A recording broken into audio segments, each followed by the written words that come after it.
Olá a todos que estão aqui participando do nosso 14º episódio do webinar da Bússola Tech.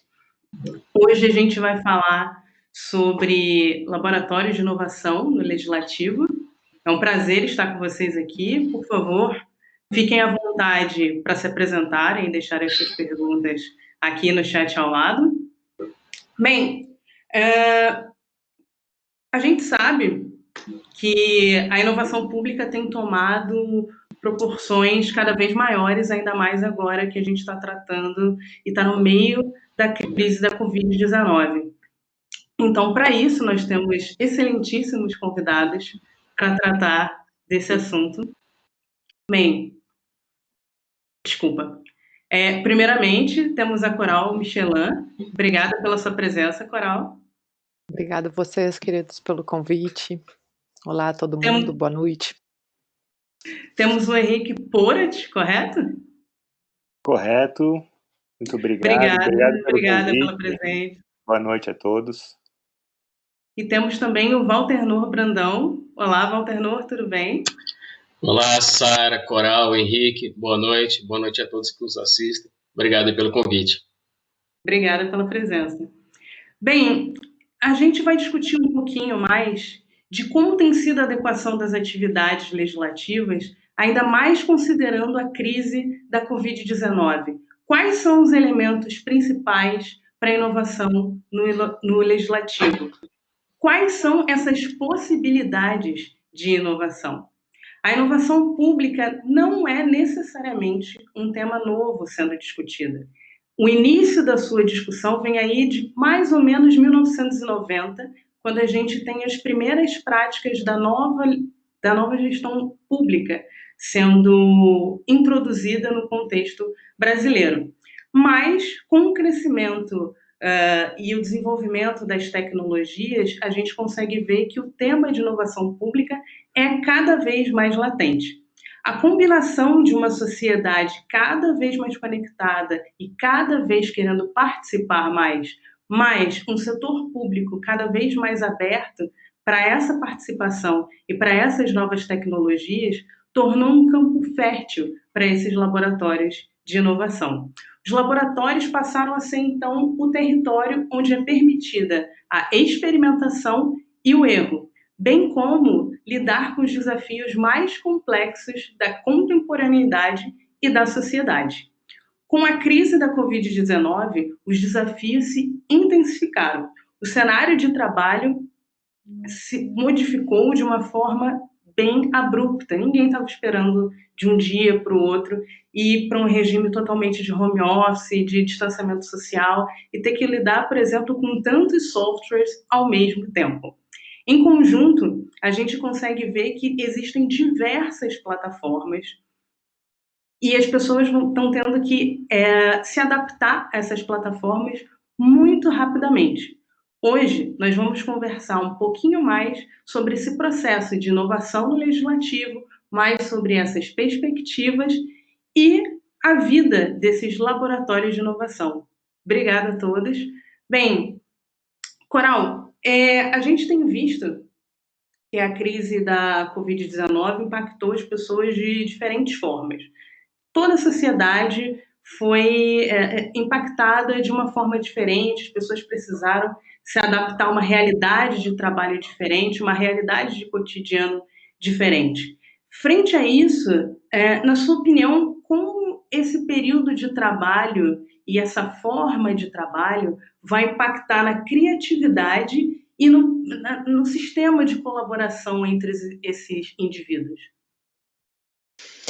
Obrigada pela pergunta, Sara.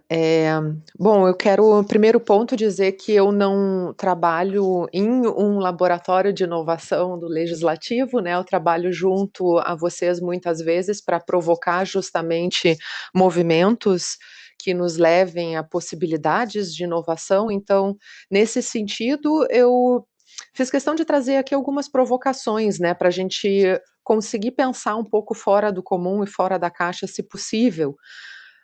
Então, assim, antes da gente poder discutir de colaboração e criatividade, eu acho que a gente precisa trabalhar primeiro com o entendimento que a gente tem do que está acontecendo nesse momento presente em termos de exigência produtiva. O que a gente consegue efetivamente produzir num contexto como esse, em que nós tivemos um desgaste físico, mental, psicológico, social tão grande?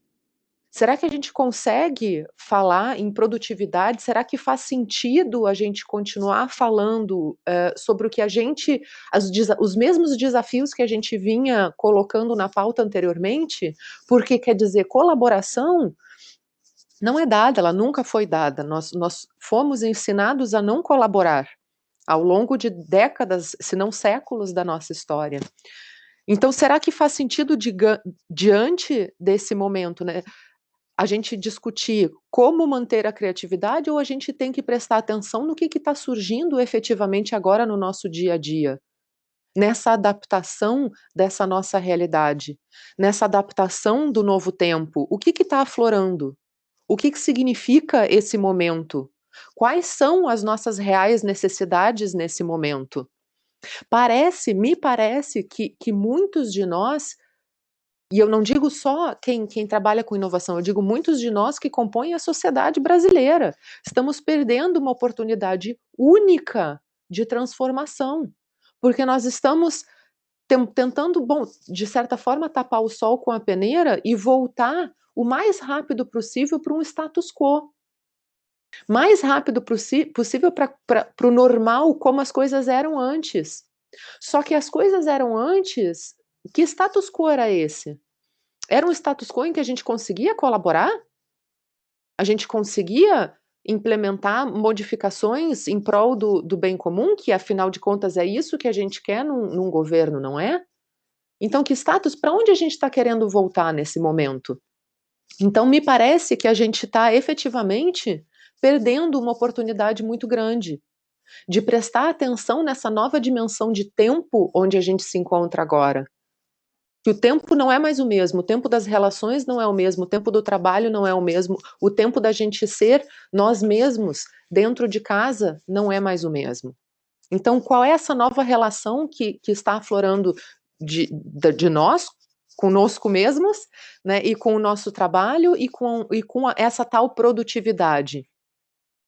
Então, assim, acho que ser criativo nesse momento é difícil, porque a criatividade, da maneira como nós, seres humanos, a interpretamos, ela não se conforma ao modelo industrial da sociedade ao qual nós fomos criados, através do qual nós fomos criados. Nós fomos ao longo das décadas conformados, nós fomos informados no sentido de sermos colocados em formas. Então, será que é isso? É esse tipo de criatividade que a gente vai abrir espaço para ter? De novamente nos conformarmos? Então, eu acho que nesse momento é realmente muito difícil a gente falar em criatividade. E criatividade é o primeiro passo que tem para a gente poder inovar. Então, como é que a gente inova se a gente não consegue abraçar a matéria mesma da inovação? E que matéria é essa da inovação? É isso que a gente está vivendo hoje com toda a potência. É a incerteza.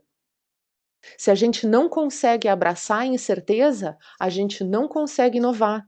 A gente não consegue ser criativo fora dessa forma que nos foi imposta. Então, se tem uma coisa que eu acho que a gente precisaria prestar atenção nesse momento, agora que a gente está vivendo, de estarmos num laboratório do governo ou em qualquer outro laboratório, nas nossas vidas pessoais, seria a gente prestar atenção nessa incerteza. Como é que nós podemos lidar com a incerteza? Eu acho que esse pode trazer um bom impacto.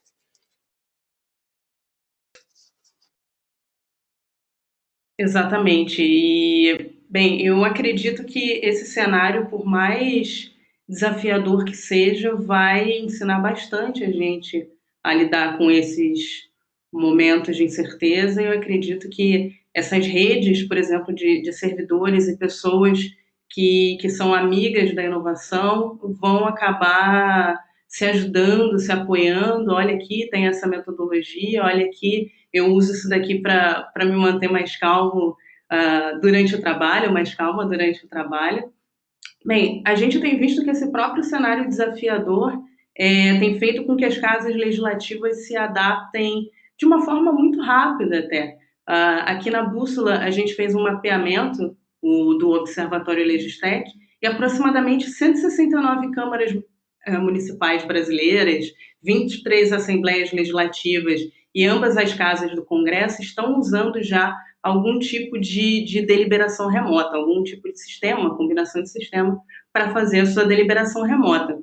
Nos últimos webinars, a gente vem falando dessa importância da discussão, da inovação, do uso da tecnologia no legislativo, de todo esse processo de transformação digital nas casas legislativas. E em tempos de normalidade, se o poder legislativo já é essencial, nos tempos de crise, mais ainda. Henrique, o Lab Hacker, a gente sabe, o Walter Noah, desculpa, porque eu estou olhando para o Henrique aqui. A gente sabe que o Lab Hacker é uma referência quando a gente fala de inovação no legislativo. Durante esse período de crise, quais são as mudanças que você percebe nos processos e nas discussões do laboratório?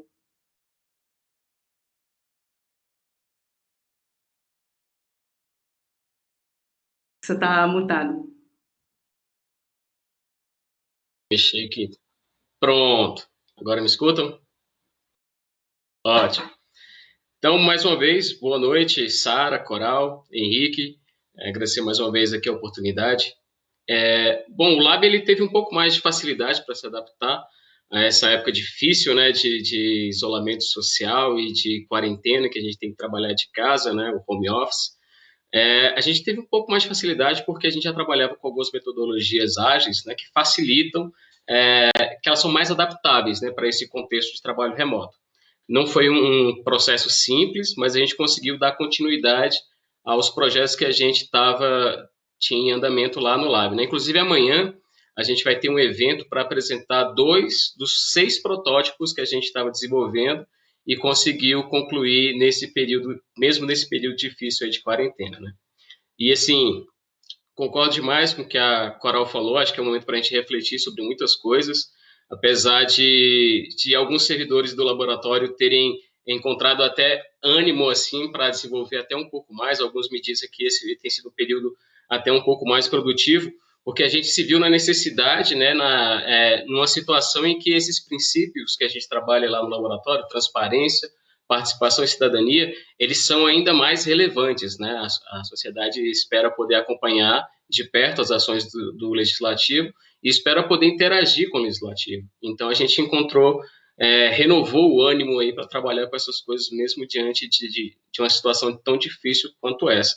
Agora, algo que a gente tem tentado, a gente tem se esforçado para conseguir manter lá no Lab, apesar, né, do distanciamento social, são as trocas de ideia entre a equipe, sabe? Esses momentos de troca de ideia entre a equipe. E isso tem ajudado bastante a gente manter a cabeça no lugar, manter as esperanças em dias e a gente conseguir falar um com o outro tem nos ajudado muito, assim, a gente atravessar esse momento difícil. Antes a gente fazia isso presencialmente, a gente tinha um evento, uma reunião, um encontro que a gente fazia no Lab toda sexta-feira, para a gente trocar ideia sobre qualquer coisa que você aprendeu na semana, qualquer insight que você teve durante o desenvolvimento de um projeto. E aí a gente teve que migrar para o online. Então, toda sexta-feira agora a gente faz uma live chamada Lab Talks. E não esperem encontrar, se vocês forem acompanhar a gente lá no Lab Talks, não esperem encontrar um evento bem estruturado, bem organizado como esse aqui. Na verdade, é mais um bate-papo para a gente distrair mesmo e falar de coisas que a gente está encontrando e interagindo e descobrindo aí ao longo desse processo. Mas tem sido assim, tem acontecido essas mudanças, né? Tem sido um período muito difícil para todos nós, mas a gente encontrou aí um reforço da motivação para trabalhar com transparência e participação nesse período e estamos buscando caminhos para manter as coisas caminhando. Sim, eu sempre gostei de estudar inovação, por exemplo, e uma das coisas que a gente mais repetiu, que mais vem artigo ou quando fazia alguma imersão, mais ouvia, é que quanto mais pontos você cria, mais conexões você consegue fazer. E aí tem um autor que eu gosto muito na literatura, que ele fala que a inovação pública basicamente é isso, de introduzir novos conhecimentos ou conhecimentos de outras áreas dentro dessa dinâmica do setor público, e que aí, de fato, a gente consegue trazer uma inovação pública. Henrique, em menos de um ano, logo depois da criação do Nainova, vocês precisaram enfrentar, junto com a casa, essa crise da Covid-19, que, enfim, impactou a dinâmica de trabalho. A gente tem visto o quanto a gente conseguiu se adaptar a todos esses desafios e a um monte de softwares, que nem a gente estava falando aqui nos bastidores. A gente teve que aprender diversos softwares de chat, de vídeo e de áudio para conseguir se comunicar. De quais formas o Nainova está apoiando os servidores nessa transição, nesse período de mudanças para o trabalho remoto, que para alguns já era uma realidade parcialmente, mas para outros é uma novidade completa, principalmente ter que balancear essa realidade de estar em casa e não estar mais no ambiente totalmente dedicado para o trabalho. Quais são os principais desafios atuais para isso? Bom, mais uma vez, boa noite, Sara, Walternor, Coral, a todos que nos acompanham aqui, né? Um prazer trocar essas figurinhas com vocês. Bom, como você disse aí, o Nainova, né, é o Núcleo de Apoio à Inovação do Senado, né, e é uma estrutura muito nova, né, na organização.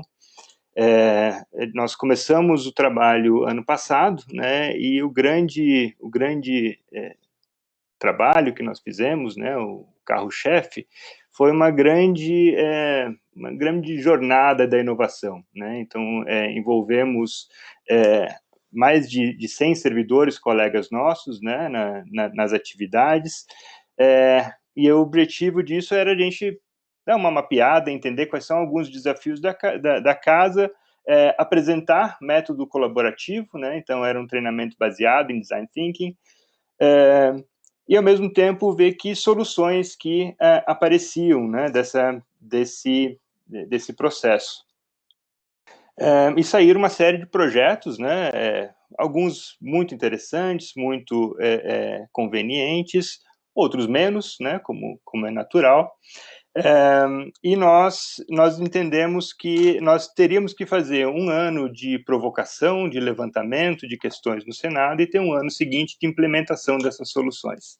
Então, como ano passado nós tivemos a jornada, esse ano nós tínhamos nos proposto, no início do ano, a trabalhar nas implementações, no desenvolvimento desses projetos, né? Então, nós tínhamos esses projetos da jornada e os projetos que eram próprios do Nainova, né, coisas que nós estávamos desenvolvendo em parceria com outras unidades da casa. E aí veio a pandemia, né, e fomos obrigados a mudar o nosso foco de atuação, né. Nós começamos o ano com essa intenção de desenvolver os projetos, né, e entramos na quarentena com esse propósito, né, como fez o Lab Hacker, né. Mas nós entendemos que o momento exigia algo diferente da gente, né? Então, a gente olhava para o nosso entorno e aqueles projetos, ainda alguns muito embrionários, né, alguns ainda no início de sua caminhada, precisavam de uma outra abordagem, né? Então, a gente olhou para a organização e percebemos que existia uma necessidade posta, né? E a necessidade era o trabalho remoto, era se organizar para continuar a produtividade, para continuar entregando minimamente o que a sociedade espera do Senado Federal, né, e do Parlamento como um todo. Então, nós embarcamos numa missão que era de ajudar a casa a se organizar para o teletrabalho. Nós já tínhamos alguma prática no Senado nesse sentido, que são os planos de gestão, né, que são planos que permitam que as equipes não precisem bater o ponto biométrico e tenham uma entrega de produtividade, mas não era exatamente isso que estava surgindo, né, no início da quarentena, e ainda vemos esse processo acontecendo, né? Então, era uma nova organização do trabalho que se fazia necessário, e nós, aí mais uma distinção rápida do Lab Hacker, nós temos, por hora, uma função muito endógena, né, de olhar para dentro da organização e como é que as iniciativas de inovação podem ajudar internamente a organização, né? E o Lab Hacker já nasceu com esse intuito de trazer a sociedade mais para perto do processo legislativo. Então, a gente, com essa função, imbuídos dessa função, nós começamos a olhar para o trabalho remoto e ver como é que a gente podia ajudar as equipes a se organizarem para isso, né? Então, a gente está rodando algumas oficinas, né? Então, as equipes do Senado têm nos procurado para a gente ajudá-los a organizarem-se no trabalho remoto. Contamos para isso com uma ferramenta que foi disponibilizada pela Microsoft, né? O 365, o Teams, acho que muita gente aqui conhece, e nós aliamos esses dois fatores. Então, essas oficinas são tanto para ajudar as equipes a se organizarem para o teletrabalho, né? Entender as suas rotinas de trabalho, entender quais são as suas entregas, quais são os acordos que a equipe precisa fazer para funcionar de uma maneira mais fluida, né? Então, a gente começou com esse trabalho de apresentar essa ferramenta da Microsoft, como foi dito aqui no início, né? É um desafio a gente lidar com esse monte de ferramenta que vão se sobrepondo umas às outras e competindo umas com as outras, né? Mas a gente entendeu prontamente que uma casa do tamanho do Senado, que conta com cerca de 9.000 colaboradores, era interessante que a gente tivesse uma padronização nesse sentido, né? Então, que a gente escolhesse uma ferramenta e vamos embarcar nela para que esse aprendizado se torne mais leve, se torne algo compartilhado por todos, né? Então, lá no Nainova, a gente tem feito as oficinas e feito muitos vídeos também, né? Então, a gente compartilha tutoriais tanto de organização do trabalho, como também em torno das ferramentas, e a gente também tem compartilhado experiências de colegas da casa que conseguiram se organizar de uma forma mais eficiente, mais efetiva, mais rápida, né? E para a gente compartilhar essas experiências também para ver como é que as pessoas estão lidando com essa nova realidade, né? Essas oficinas que nós temos feito, então a gente tem rodado elas com algumas ferramentas do Design Thinking, né? Então, a facilitação remota já se torna um pronto desafio para nós, né? Porque a gente conduzir oficinas presencialmente é uma coisa e online é outra, né? Então, já é um desafio fazer isso. Uma aproximação com a metodologia ágil, né? Como disse o Walter Nour há pouco, torna mais fácil, torna mais flexível a gestão do trabalho quando você está operando em cima dos métodos ágeis, né? E facilita também uma discussão. Muitas das equipes com as quais nós temos trabalhado, elas ressaltam esse fator, esse valor das oficinas, que eles têm um momento para eles discutir, para eles conversar entre eles como é que se organizam. E isso me parece que é algo muito importante, muito fundamental e pouco técnico, né? Às vezes isso escapa do nosso radar, mas os feedbacks eles têm apontado nessa direção. E aí você falava de qual os nossos desafios atuais, né? Eu resumiria ele a um só, que é como a gente pode influenciar na organização do trabalho para o futuro que se avizinha, né? Então, nós temos um futuro diferente, como a Coral falou há pouco, né? O que vai aparecer aqui na frente, nós não temos certeza o que vem pela frente, né? Mas temos tendências que a gente precisa ser capaz de captar nesse processo todo que nós temos vivido, né? E a gente perceber essas tendências, identificá-las e conseguir trabalhar com elas, faz com que a gente não fique a reboque da história, né? E acho que isso é um ponto bastante importante para quem tem trabalhado com inovação, que é você olhar para o futuro desejado, né? Então, o que você quer que aconteça lá na frente? E acho que esse é um ponto que tem nos sugado muita atenção, muito esforço de identificação dessas tendências e conseguir mobilizá-las a favor dos nossos interesses, do interesse da organização e da sociedade como um todo. Perfeitamente. Até como você mesmo comentou, eu tinha presenciei algumas oficinas de inovação para a gente mitigar alguns desafios públicos e, de fato, aquele momento onde as pessoas colocam a sua voz, mesmo que às vezes elas ficam mais tímidas, porque elas acham, minha opinião é mais simples, mas no todo, quando a gente coloca isso em conjunto, quando a gente coloca a expertise de todo mundo em conjunto, as soluções são sempre, pelo menos o escopo dessas soluções são sempre muito interessantes. E aí, primeiro, eu queria aproveitar para pedir para vocês para continuarem mandando emoji, é muito bonitinho ver os emojis passando por aqui, por favor. Fiquem à vontade também para deixar perguntas aqui no chat, se apresentar, dar boa noite, a gente acha isso muito caloroso. A gente está aqui no webinar para uma troca, não é aquela coisa pau com fala ou outro escuta, podem interagir à vontade. Mas aí, retomando para o assunto desse surgimento desses laboratórios de inovação pública, eles surgem dentro de um guarda-chuva da administração pública, que tem as suas regras, as suas diretrizes, o seu regimento. Mas, apesar disso, eles têm uma estrutura mais flexível, uma equipe ali de servidores que começam inicialmente a se juntar. A gente tem visto isso sendo relatado na maioria dos laboratórios de inovação pelo mundo, que começa como uma iniciativa muito endógena, de fato, dos servidores que querem ali resolver alguns problemas ou identificar alguns problemas ou desafios e querem resolvê-los. Então, considerando esse contexto, Coral, na sua visão, o que você acha dentro desse escopo? Eu tenho essa vontade de criar pelo menos um grupo de inovação ali dentro. O que você acha que esse escopo tem que ter de mais importante? O que você acha que tem que ter nas pautas de um espaço que decide discutir inovação dentro ali de uma organização que já tem os seus processos, já tem seu modus operandi? Que já tem seu modus operandi. Me avisa se falhar, por favor, Sara, porque parece que eu estou tendo um pouquinho de problema na conexão hoje. Meu vídeo acabou de dar um refresh.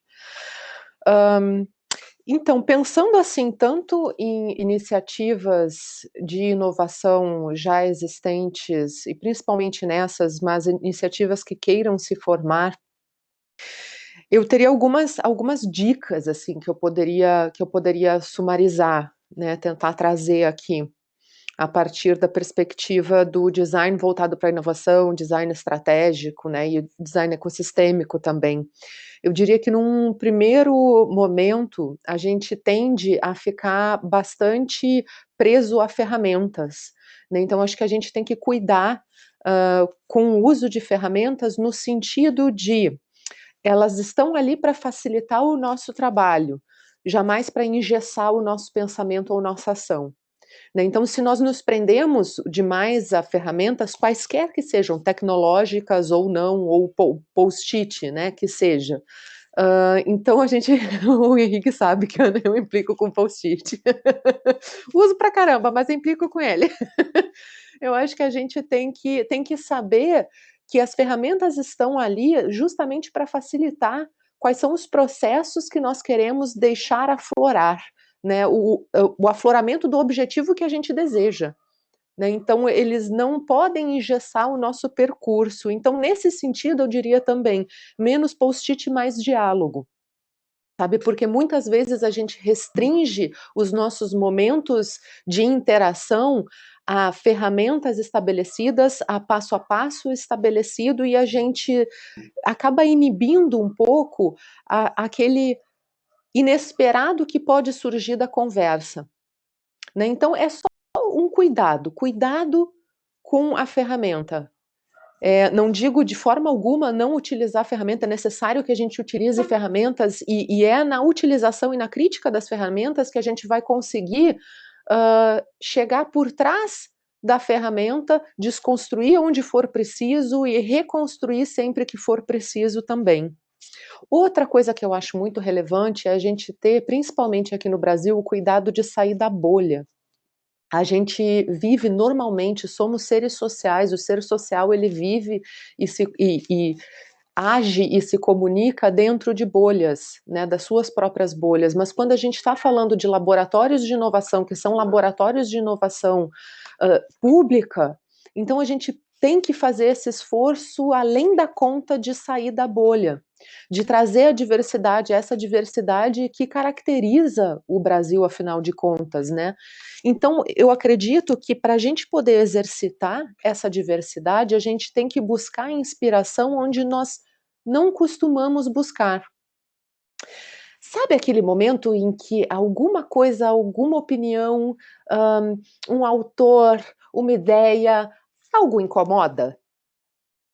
Quando incomoda, eu acho que a gente tem que ir atrás. Por que que me incomodou? Será que me incomodou porque me tirou do meu lugar? Me tirou da inércia? Então são pequenas sutilezas que vão acontecendo e que nos despertam para possibilidades de caminhos e possibilidades de exploração.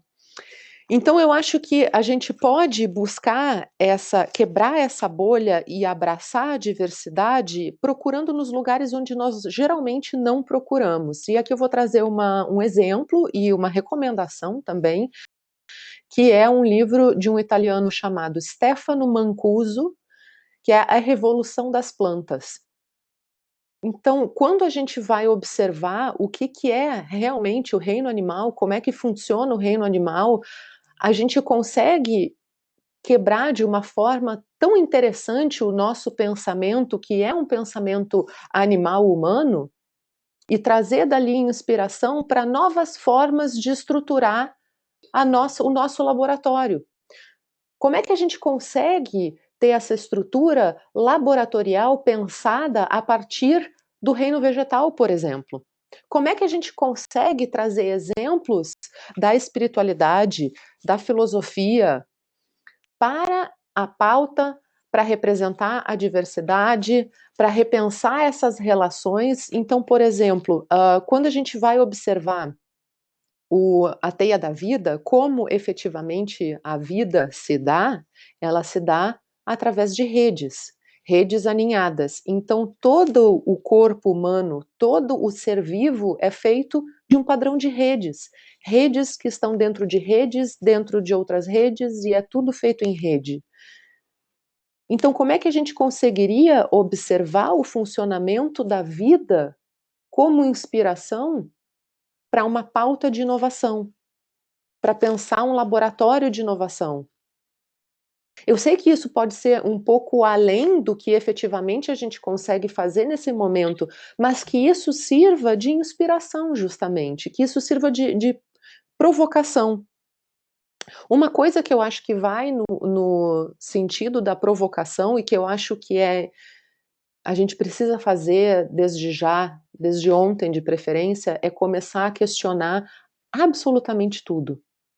Questionar as palavras que nós usamos. Por que que nós usamos as palavras que nós usamos para nos referir às coisas que nos referimos? De onde surgiram essas palavras? Por quem elas são usadas? Em que discurso elas são usadas? Porque quando a gente consegue entender qual é o discurso que carrega essa palavra, a gente entende qual é o valor que está por trás dela. Então cabe a um laboratório de inovação o questionamento profundo, o tempo inteiro. O que eu estou fazendo? Qual é a relevância do que eu estou fazendo? Aonde está a diversidade disso? Quantas vozes eu estou escutando nesse processo, nesse projeto? Então eu não sei se isso responde bem a pergunta que tu me fizeste, mas eu estava pensando assim no sentido de tentar trazer algo que servisse para tanto laboratórios que queiram se formar, quanto laboratórios já existentes e que estejam porventura chegando num momento, numa parede, né? Que a gente sempre chega nesse tipo de parede quando a gente está lidando com esse tipo de contexto, digamos assim, que é o contexto, né, do poder público e etc. Então, espero ter ajudado. Eu queria trazer um último comentário em relação ao que o Henrique trouxe, que eu achei extremamente relevante, essa visão do futuro, né, da criação do futuro. E como a gente tem aí uma ferramenta, ó, vamos falar de ferramenta de design estratégico, que é justamente criação de cenários. Né? Então, nós temos essa ferramenta poderosíssima dentro do design estratégico, que é a criação de cenários. E o cenário do design é muito diferente do cenário da administração, ele é prospectivo, ele é criativo, ele é abdutivo, ele não é reativo. A gente não está mais planejando, como na economia e na administração, para um cenário otimista, um cenário pessimista ou um cenário normal, realista. Não é mais disso que se trata. Ok, eu entendo que essas são as tendências que podem acontecer. A partir dessas tendências aqui, onde efetivamente eu quero chegar? E daí você conduz o caminho para esse lugar onde efetivamente se deseja chegar. Esse é o pulo do gato dessa ferramenta, que é uma ferramenta de design estratégico. Exatamente. E até pegando o seu gancho, Coral, a gente tem visto que, de fato, a gente tem que ter essa visão além da nossa expertise. A gente tem que considerar, por exemplo, que nem você falou, a parte de redes. A gente tem visto que nesse cenário desafiador, cada vez mais, esses agentes de inovação pública têm se apoiado dentro dessas redes. O próprio Walter Noro, o Henrique, você, eu fui conhecendo, por exemplo, dentro dessas redes e dessas discussões de inovação, de ferramentas, de apoio. Eu acredito que isso torna o movimento cada vez mais exponencial. E saiu mais recentemente um estudo dos cadernos da ENAP falando sobre esse desenvolvimento dos laboratórios de inovação pública, desde o crescimento até sua maturidade ou até uma possível morte. Eles estavam falando de fatores de morte também, mas um elemento era muito destacado, que era como esses laboratórios conseguem colaborar entre si, principalmente nessa primeira fase do nascimento e o que eles chamam de adolescência. Até recomendo muito, é uma analogia bem bacana que eles fizeram entre as fases de um laboratório de inovação e as fases da vida de um ser humano. Coral, esses laboratórios, por mais que eles tenham uma equipe diferenciada, ou por mais que eles tenham uma equipe diferenciada no sentido de ter mais uma liberdade do que a gente vê comumente na administração pública, eles enfrentam algumas barreiras também, como a rigidez da norma, um orçamento que ainda não é destacado necessariamente para a inovação ou para esses testes, né, de experimentação e erro. E quando se cria um núcleo de inovação, geralmente se cria um novo movimento ali que às vezes pode causar uma retração. Considerando tudo isso, qual o risco de um espaço que nominalmente ele se diz de inovação, que seja incorporado dentro das práticas de uma organização? O que você diria para minimizar esses riscos de, olha, estamos aqui nascendo com esse intuito inovador, mas a gente está aqui para também ajudar, vestimos a mesma camisa. Nossa, eu acho que isso não é um risco, é uma realidade, né? Talvez os meninos possam atestar o quanto eles se esforçam na realidade diária de criar pontes, né? Eu acho que, sobretudo, são criação de pontes e conexões que se fazem ali, mas que efetivamente não se trata só de um risco que esses espaços e essas pessoas têm diariamente, é a realidade que é enfrentada. Né? Então, eu diria duas frases de efeito aqui, talvez, que possam trazer um pouquinho de alento ou de direcionamento. Eu acho que num primeiro momento nós precisamos conhecer muito bem as regras para então depois subvertê-las. A gente já falou isso em curso, né, Sara, quando eu tive com vocês, que subversão é uma palavra extremamente poderosa. E a gente tem espaço para isso. Então, eu acho que a gente consegue, obviamente, a gente tem que ter muito cuidado quando usa essa palavra para não ser usada num contexto ruim, mas as regras estão aí para serem subvertidas num bom caminho, né? No caminho do bem. E além disso, eu acho que a gente precisa entrar numa lógica de que dividir é conquistar. Rede é justamente isso, é a não centralidade, é o poder do todo.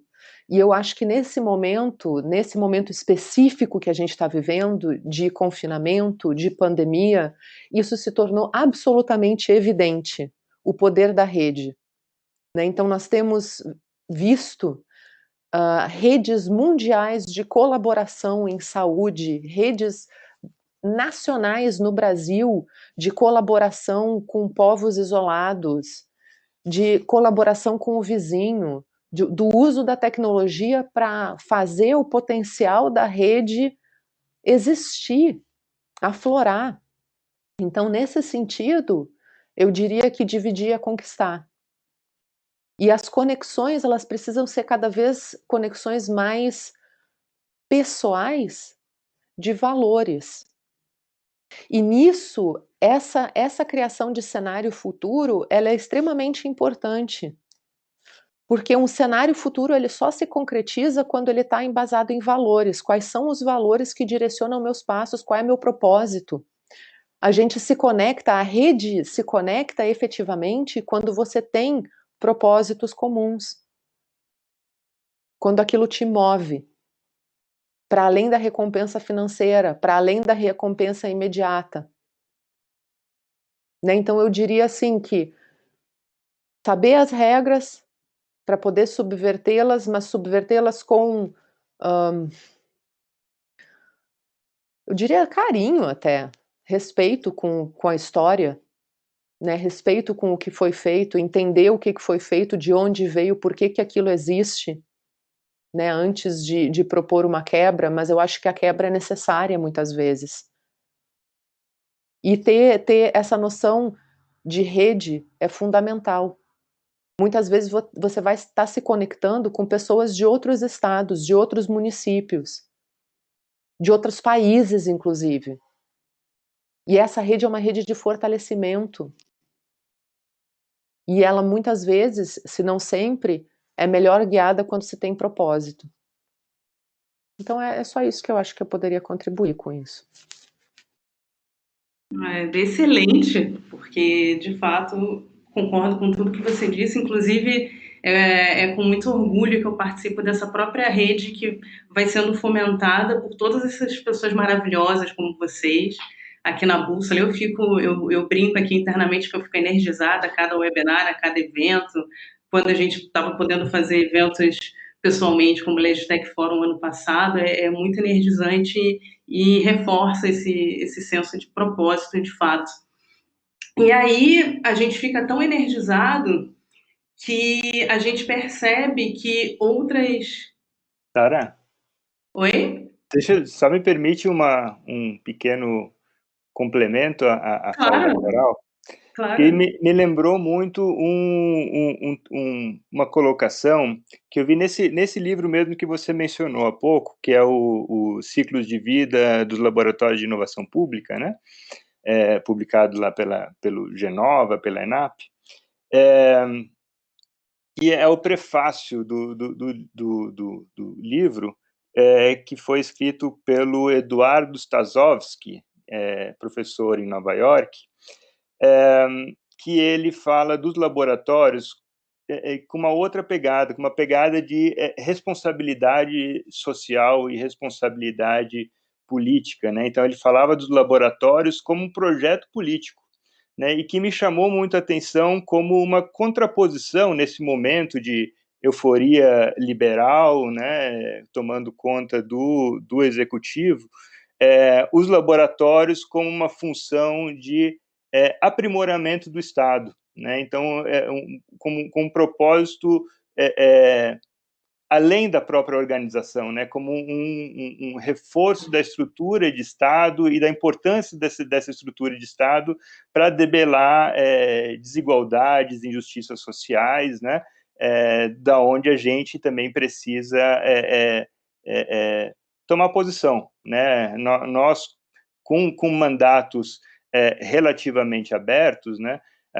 E com uma possibilidade de atuação dentro da organização um pouco mais móvel, nos coloca num papel de responsabilidade também para fora da organização, né? Então, como é que nós conseguimos ganhar relevância, não só dentro da organização, que é como nós na Inova temos atuado ultimamente, mas aí entra essa função das redes que a Coral falou, né? E isso dá uma projeção para o trabalho que inicialmente é endógeno para dentro da organização e projeta para fora novas possibilidades, novas formas de se trabalhar e que podem contagiar não pega muito bem nesse momento, né? Mas contagiar outras pessoas, outras unidades, outras iniciativas, nesse sentido do bem aí, né? Como falou a Coral, né? Então, como é que nós conseguimos promover os laboratórios de inovação e o que eles têm feito como um contraponto a essa desqualificação do Estado, eu diria, né? Exatamente. E essas próprias colaborações, como você falou, contagiar agora não é uma melhor palavra, então eu vou usar inspirar, por exemplo. Essas próprias interações, elas inspiram várias outras pessoas que querem trazer essa mesma energia, esse mesmo propósito de propor novas soluções para casa e para a coletividade. E a gente vem percebendo um crescimento desses laboratórios. Foi feito um mapeamento mais recentemente. Se eu não me engano, a gente pulou, vamos colocar aí, de 2016, quando eu estava acompanhando, de menos de 10 laboratórios. Hoje em dia, a gente tem mapeados 40 laboratórios de inovação, colocando números em geral, e esse número deve ser muito maior, porque desde que eu vi esse último mapeamento até hoje em dia, eu já vi pelo menos mais uns 10 dizendo que iam surgir. Então, considerando que esse processo de criação de novos laboratórios ele é muito inspirado por laboratórios que já são considerados mais maduros, vou direcionar minha próxima pergunta para o Valtenor, já que o Lab Hacker é uma referência de laboratório de inovação no legislativo. Considerando esses laboratórios que querem surgir ou que já surgiram, mas estão nos primeiros passos, estão engatinhando ainda, quais os artifícios você acha que são principais para esses laboratórios que estão começando? E o que você acha, considerando que o Lab Hacker já é um laboratório mais maduro, o que você acha que é importante para manter o pensamento disruptivo, mesmo já tendo uma maturidade, já tendo uma jornada trilhada mais tempo? Assim, eu acho que quando você fala de inovação, você tem que ter em mente que você não vai poder mais ficar parado. Se você entrou nessa rota de trabalhar com inovação, você não pode mais ficar parado. Então, nós também temos as nossas referências e nós não abrimos mão de manter essa rede ativa, de manter o contato com essa rede, porque a gente acredita que é nessa rede que está a força de um laboratório, né? Através dessa inteligência coletiva que a gente pode construir coisas que a gente nem imagina, por exemplo. Trabalhar na disrupção mesmo numa dimensão diferenciada. E isso também, essa construção dessa rede, ela é importante no início, eu estou falando da importância dessa rede para você manter a mentalidade disruptiva, mas ela é importante também no início, porque essa rede é que vai sentir falta de você se por algum motivo a burocracia decidir cancelar o projeto de inovação. O dia que cancelarem o projeto de inovação, a sua rede vai falar assim, ué, mas cadê aquele projeto que tinha aqui? O que aconteceu com ele? Então, a rede é importante tanto no início, para você conseguir manter, né, dar tração para o projeto de inovação, como para você manter essa mentalidade disruptiva. Eu acho que é através dessa rede, desses contatos, que você mantém esse nível de inspiração que é importante para você trabalhar a disrupção.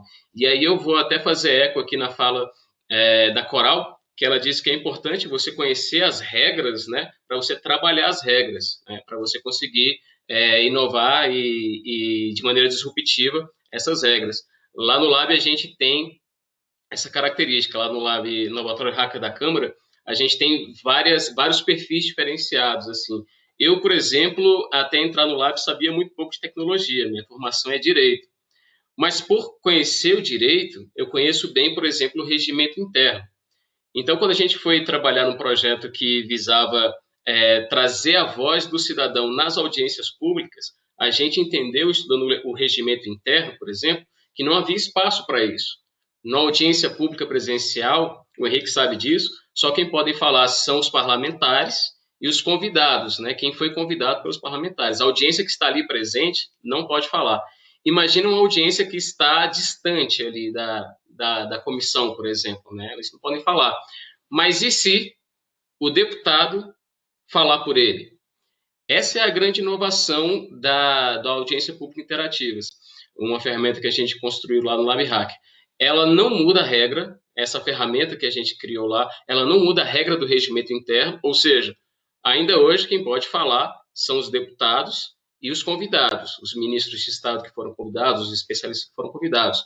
Mas o deputado ele pode olhar para a ferramenta, ver quais são ali as mensagens que o cidadão que a sociedade está enviando, os cidadãos estão enviando, e escolher algumas delas para perguntar, então, para os outros deputados, para o presidente da comissão, para o relator do projeto de lei, para o ministro de Estado que está ali presente.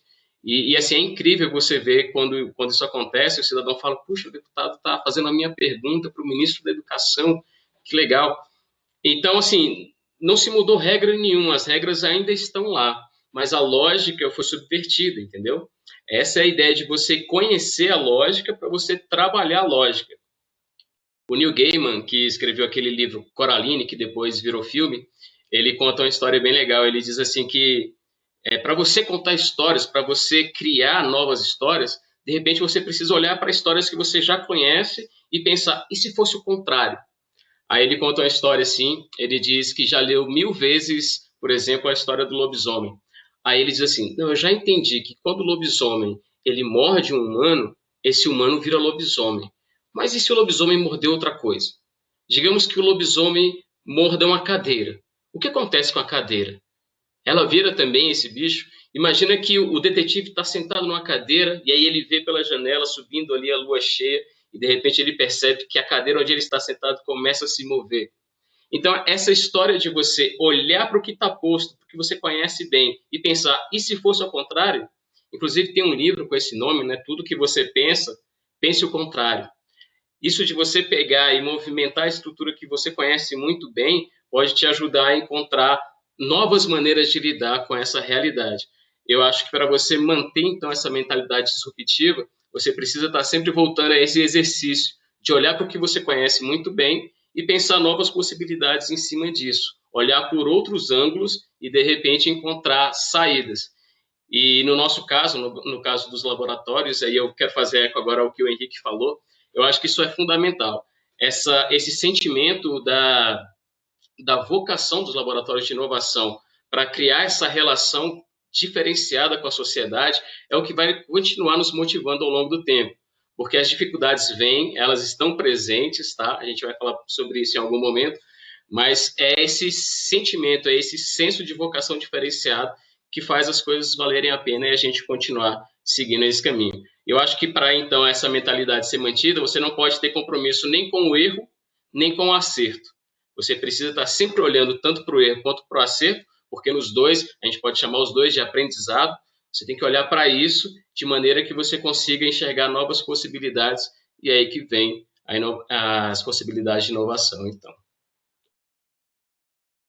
Aproveitando esse seu próprio gancho, o que você centraria, principalmente na discussão de laboratórios de inovação no legislativo, como dificuldades ou como barreiras para essa inovação que podem ser transpostas mesmo com esse cenário da crise da Covid-19? Assim, eu acho que os laboratórios de inovação, eles têm que ter espaço para inovar, sabe?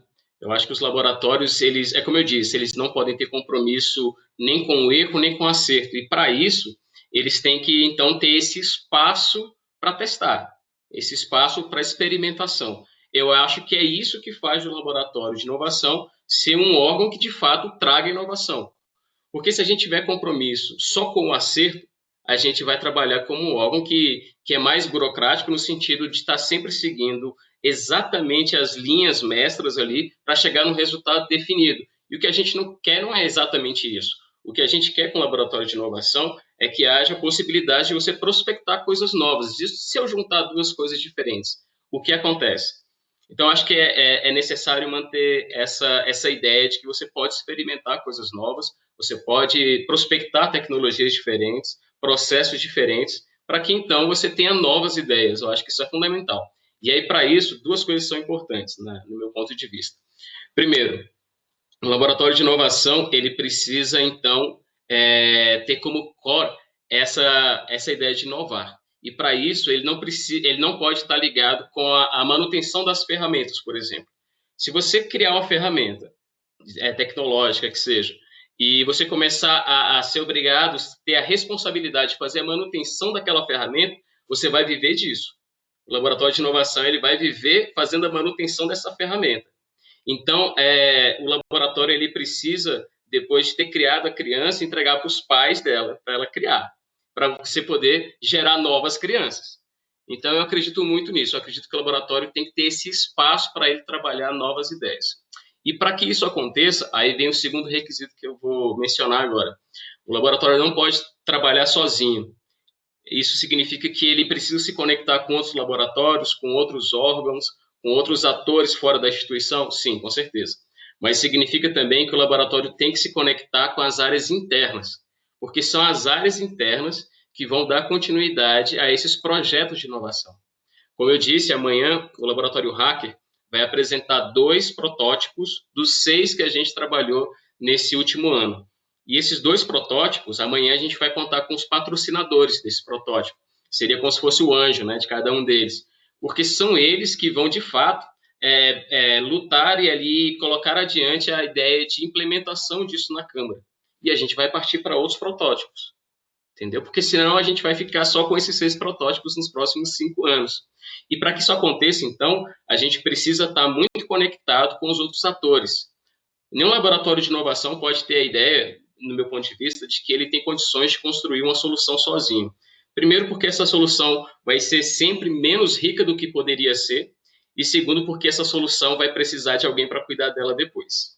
Então, é preciso que ela seja construída em conjunto com esses outros órgãos, com essas outras áreas do órgão, essas outras áreas internas, para que, então, esses projetos tenham continuidade, sejam mantidos e tenham continuidade. E mais que isso, tem uma questão cultural aqui. As outras áreas internas da organização, elas precisam olhar para o laboratório de inovação e gostar dele. Elas têm que olhar para o laboratório e não achar que o laboratório se acha ali o poço das ideias incríveis, né? Que todas as ideias incríveis saem de lá. É preciso que a organização olhe para o laboratório e pense assim, olha, se eu colar com o laboratório e ajudar o laboratório, a gente pode construir juntos uma solução, uma possibilidade, algo inovador que faça diferença aqui para a organização como um todo e até para o meu dia a dia aqui como servidor, como colega de trabalho. Então, acho que seriam esses 2 requisitos aí para que a gente consiga, então, trabalhar essas questões aí do laboratório de inovação.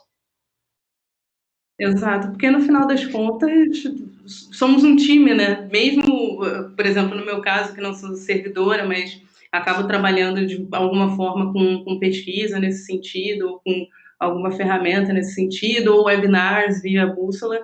No final das contas, a gente tem um propósito, um bem maior comum muito grande.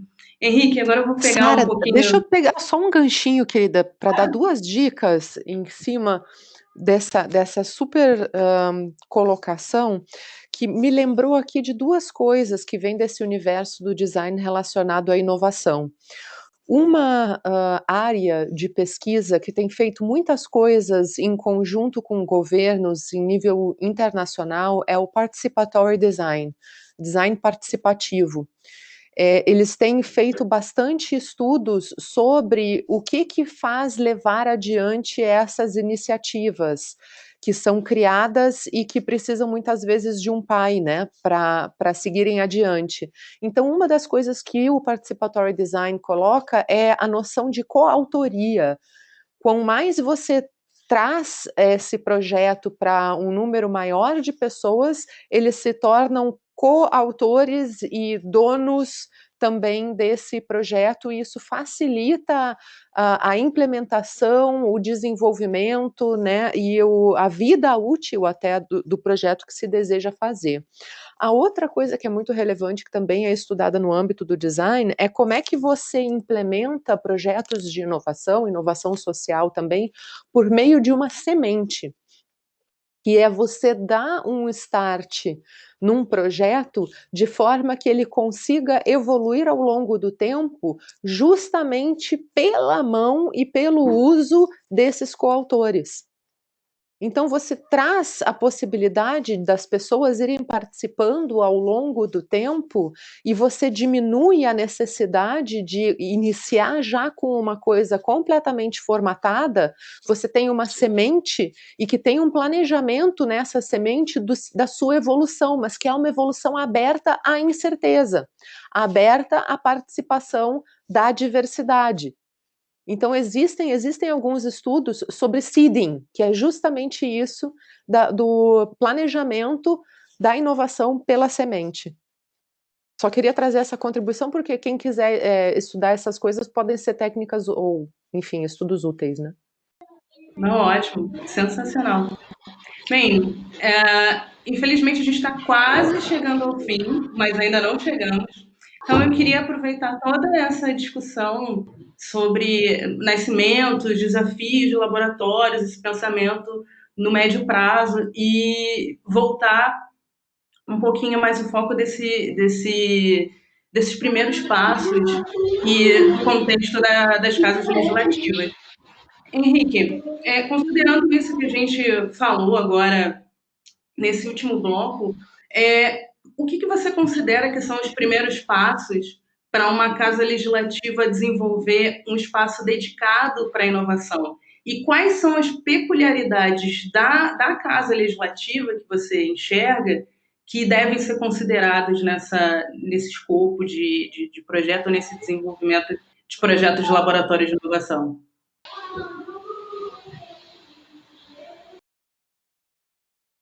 Bom, eu acho que começamos sempre pelas pessoas, né? Então, quando a gente está falando em casa legislativa, a gente não pode imaginar que isso é um ente abstrato, né? Uma instituição que se move sozinha, né?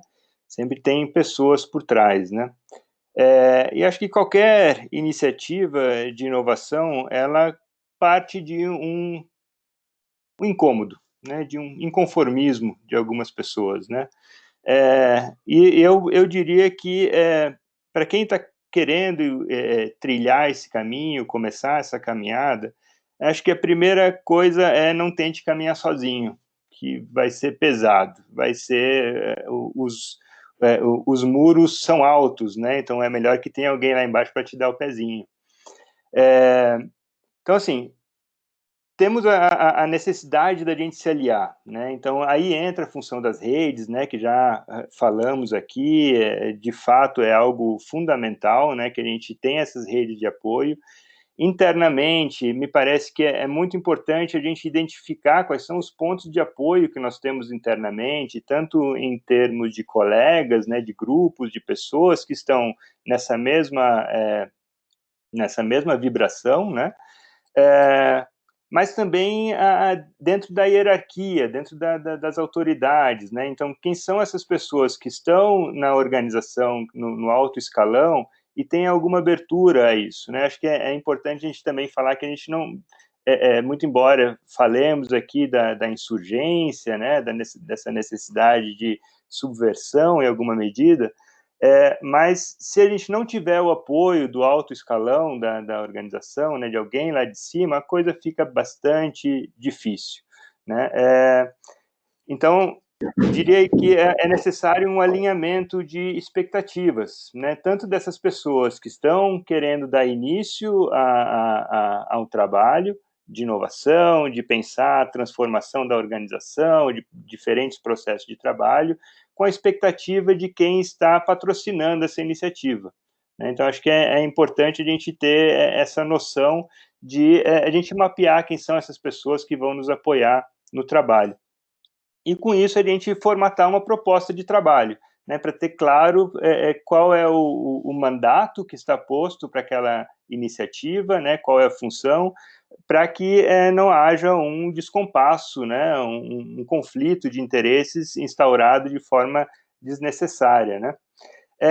E a partir disso, né, tendo noção de qual é o seu mandato, qual é a sua função da unidade, correr atrás de resultados e impactos na organização da maneira mais rápido possível, né?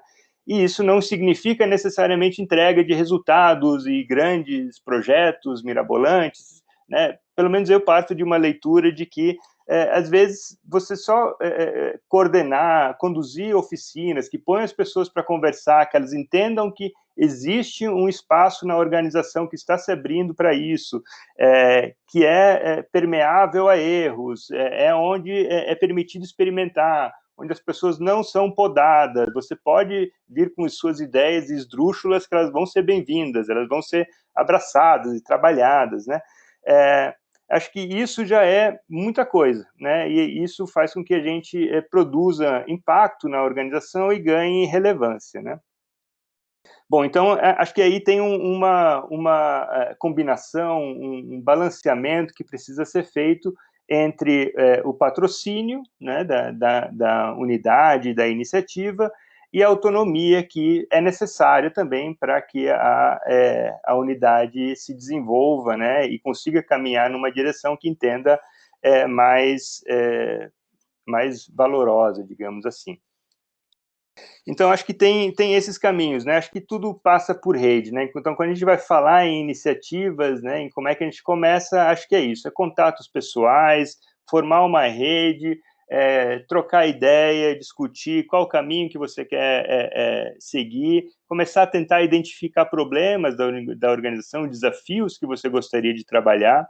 Acho que essas são algumas questões. E aí entramos na segunda dimensão da sua pergunta, né, que era as peculiaridades do laboratórios no legislativo em relação aos outros poderes, né? A gente, lá pelo Nainova, a gente atua muito olhando para a atividade meio, né? Então, a gente olha para a organização do trabalho, alguns projetos, eles têm uma cara pública, né? Como o redesign do site do Senado, por exemplo, né? Então, foi pedido uma ajuda pontual para que a gente envolvesse gente de fora do Senado, para que a gente tivesse um input mais abrangente, né, de fora da organização. Então, a gente tem essa função de olhar muito para a gestão da coisa no Senado, né? E me parece que as diferenças, elas começam a surgir quando a gente olha para a atividade fim, né? E aí a coisa muda um pouco, porque os valores são diferentes, e a forma como a gente precisa envolver a sociedade civil muda um pouco, né? O tipo de prestação de contas, os resultados esperados são diferentes, né? No legislativo, a gente tem duas grandes funções, né, que é legislar e fazer a fiscalização, né? Essas são as grandes duas funções do legislativo. Então, a gente, quando for atuar nessas frentes, a gente vai ter uma atuação bastante específica, né?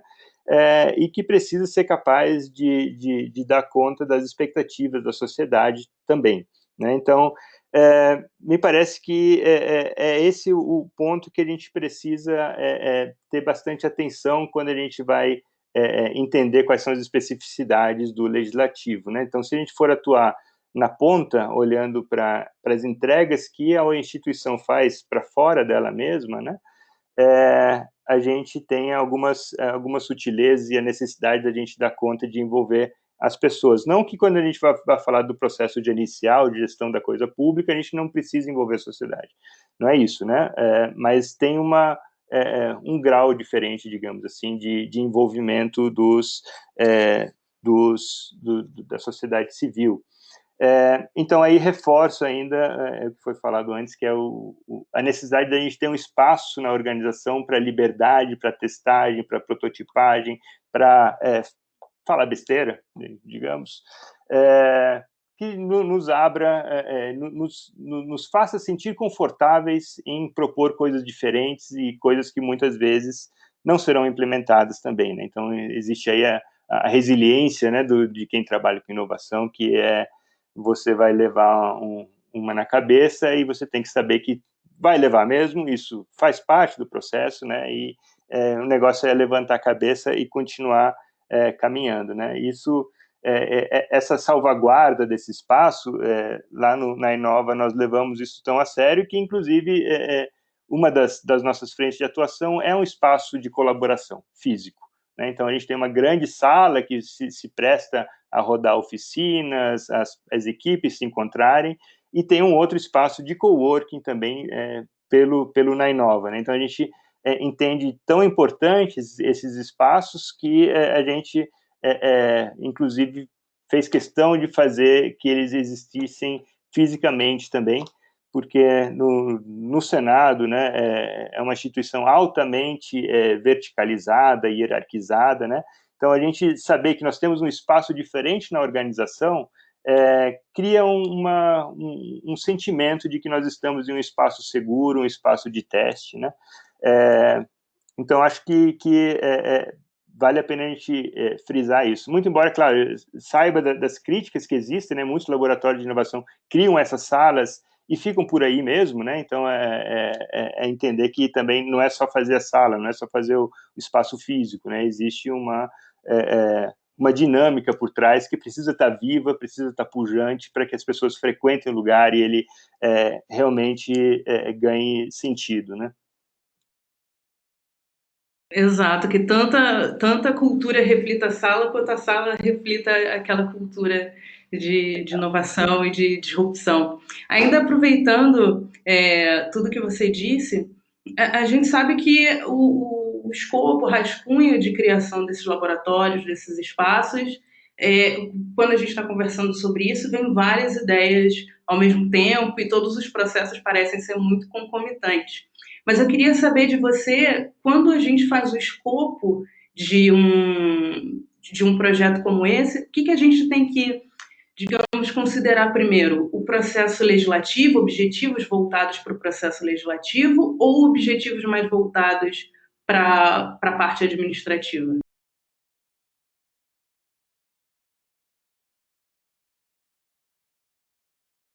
Você está mutado.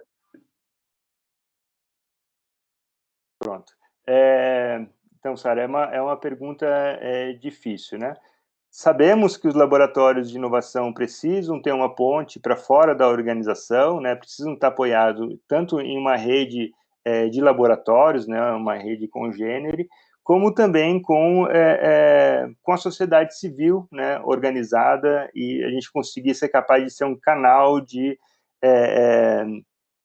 permeabilidade da organização a esses inputs, né? Mas como é que eu responderia isso? Me parece que isso é uma combinação de mandato, né? Então, o que é esperado pela unidade, pela organização, com oportunidade de trabalho, né? Então, me parece que essa é a grande chave. Então, qual é a expectativa que a organização tem da unidade, quais entregas estão sendo esperadas, e, ao mesmo tempo, qual é a abertura das equipes que vão precisar implementar aquilo, né? Então, como foi falado antes aqui também, a gente precisa ser capaz de puxar as pessoas que vão executar os processos de trabalho que a gente está querendo transformar para dentro do processo de criação. Então, elas precisam estar junto com a gente nesse processo para que a coisa ganhe corpo, se mantenha, se desenvolva, crie vida, né? E isso só acontece se houver vontade do outro lado, né? Então, acho que essa é a combinação, né? Oportunidade de trabalho com o mandato, com as expectativas que se tem em cima da unidade, né? E aí entra aquela conversa que a gente teve antes do projeto político, né? Então, tem uma visão de futuro para a unidade e para a instituição como um todo, que seja capaz de criar uma condição, uma situação de desenvolvimento institucional que vai levar para um futuro desejado, né, que vai levar para um futuro que as pessoas querem e que abracem e que vejam e percebam valor nisso, né? Exatamente, eu concordo absolutamente.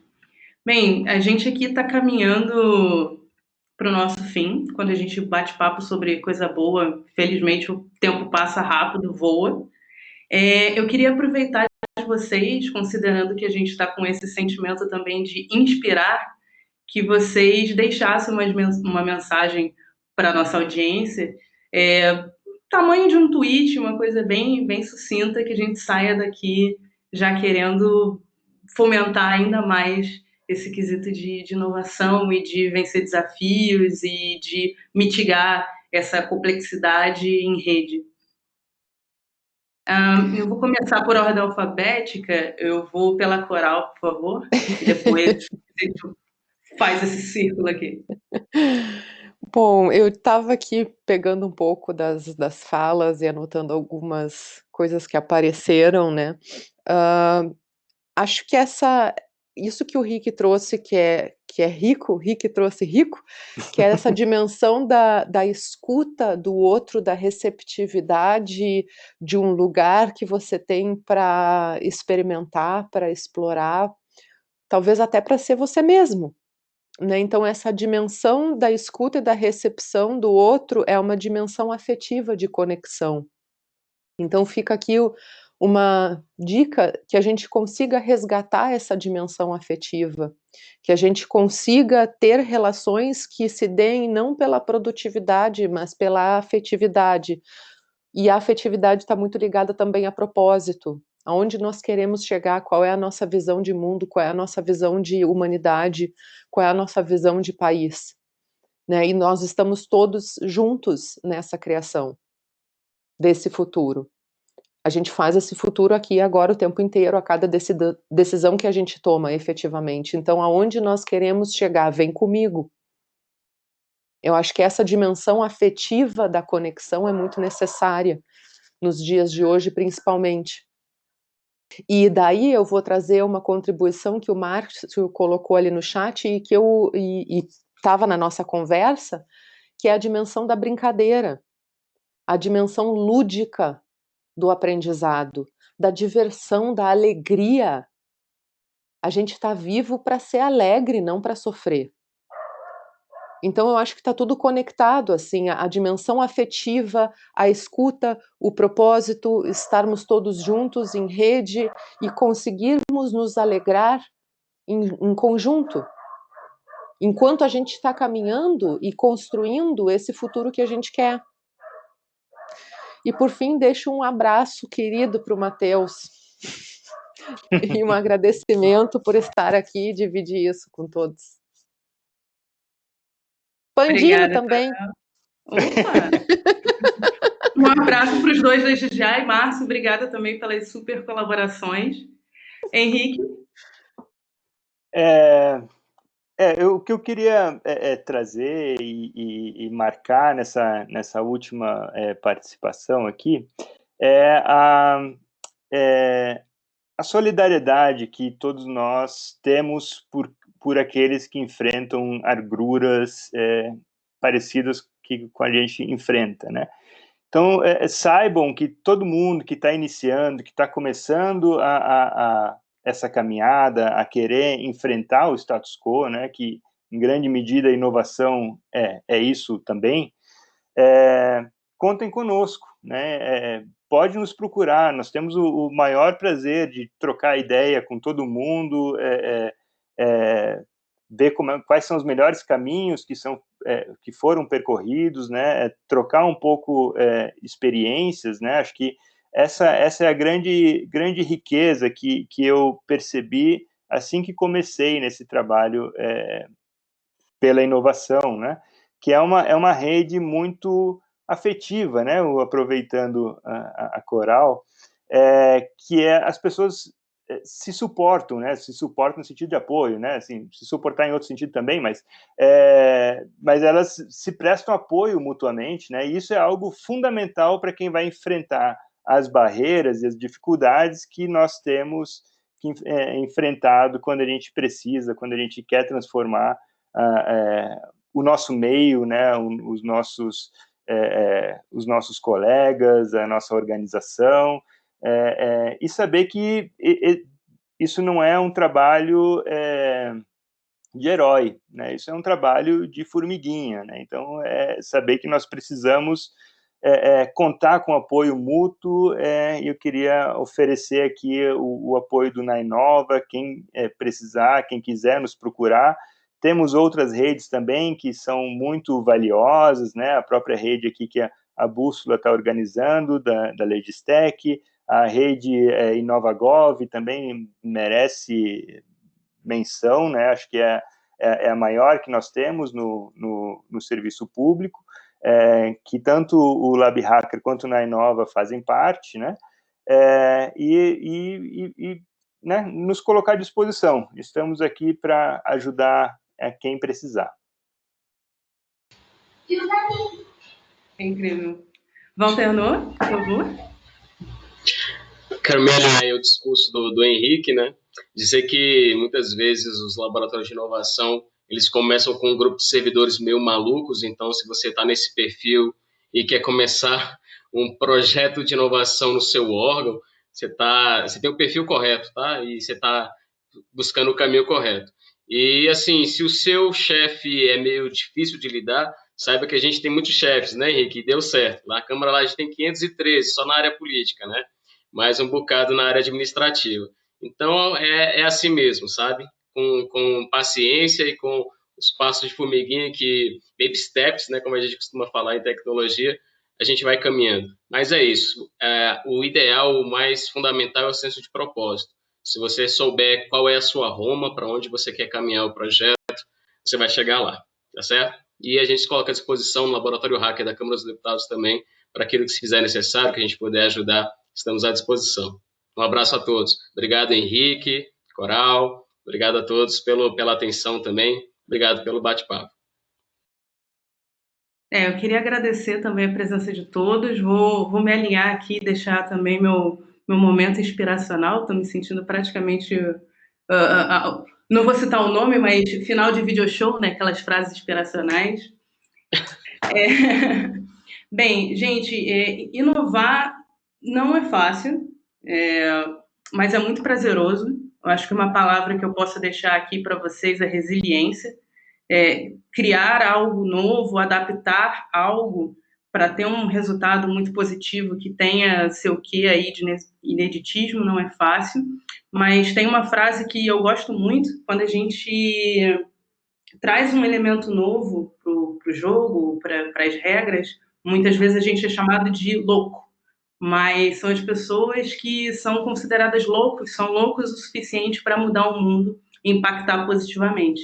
Então, eu quero convidar vocês também para contar com toda essa rede, com a rede da Bússola, com toda essa discussão, com todo o conteúdo que a gente vem disponibilizando nesse sentido da crise da Covid-19. Contem com o Observatório Legistec também, que é uma iniciativa feita com parceiros que também viabilizam esses webinars e essas discussões. Então, contem com a gente também e tenham resiliência. Não desistam, o caminho um tanto quanto árduo, mas vale muito a pena. O impacto, no final das contas, vale muito a pena. Felizmente, a gente chegou ao fim do nosso webinar, mas antes eu tenho mais um recado para dar. A gente vai ter mais uma edição de webinar nessa quinta-feira.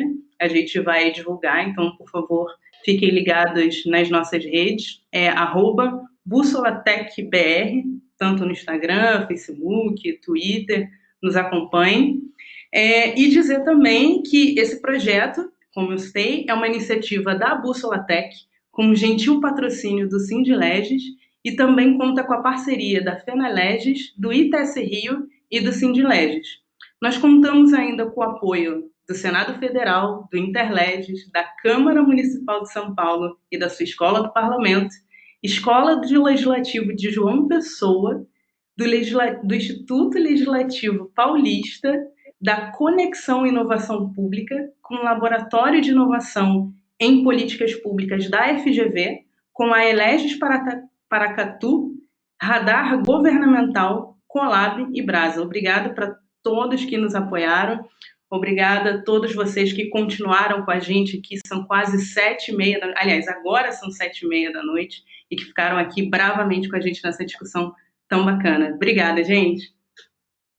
Tchau, tchau. Obrigado também, gente. Obrigado, pessoal. Obrigada.